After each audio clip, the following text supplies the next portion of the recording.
sometimes when we get caught up in the excitement of traveling abroad, we forget the finer details that can make our trip run smoothly. Let's welcome back travel expert Carrie Pasquarello, CEO and co-founder of Global Secure Resources. Welcome back. Hello. Nothing better than talking about travel. I know. I wish I could do it as much as I talk about it. Yes, absolutely. We're providing a service to our viewers, and one of those, and you're all about security and safety. Right. And knowing before you go, it's important to know what the culture and security risks are before you go to that country, right? Absolutely. So how do you research that? What's the best way to attack that? I always, give a really quick, easy way for people to remember. Just research the 5 C's.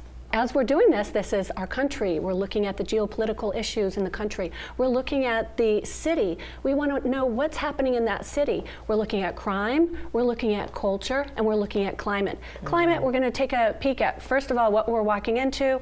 Are there any environmental issues happening at the time? What's the air quality? There's a lot of different pieces to our 5 C's. Yeah, there certainly is. And you wouldn't think going to certain places like Italy or some of these more well-traveled destinations that you would need to plan ahead and to think of what laws could I possibly be breaking by packing a certain item of clothing. And I want to talk about that because you say that you could actually save yourself hundreds, if not thousands of dollars in fines if you just do your homework.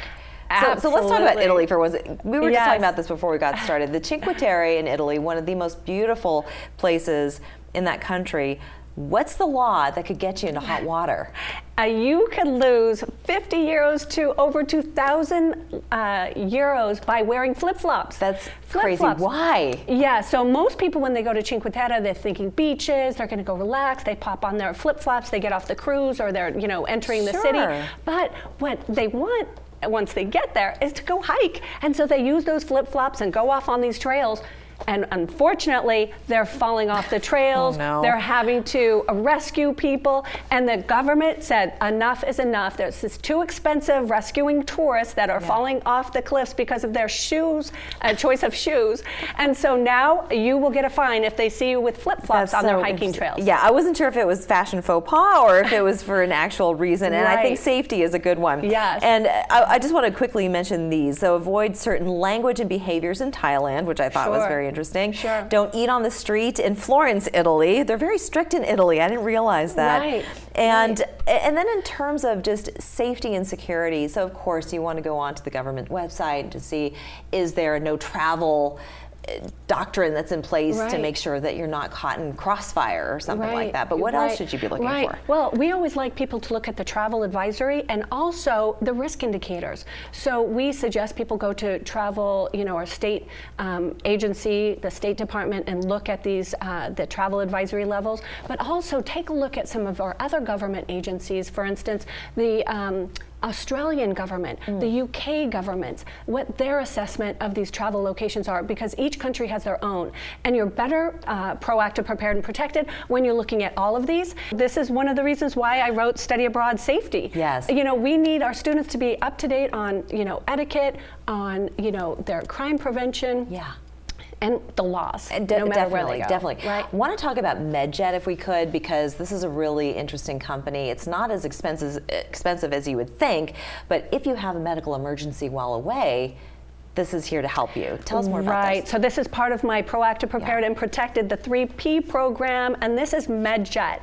And so if you're 150 miles away from your home, you could be domestic or international, and you trip, fall, have a car accident, you end up in the hospital, they will deliver you back home to your choice of hospital back in your home. And so this is saving people thousands and thousands of dollars. It could cost you over $200,000 to get back from, let's say, Asia, maybe $150,000 to get back from Europe, maybe $40,000 from Bhutan, whatever your location is. Yeah.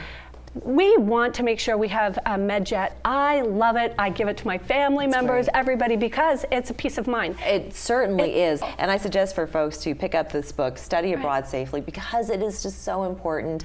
You want to have fun, but you also want to make sure that you don't get locked up in jail while you're gone. Yes, and one of the interesting things when we're coming back is the Customs Border Protection Agency. Oh, yeah.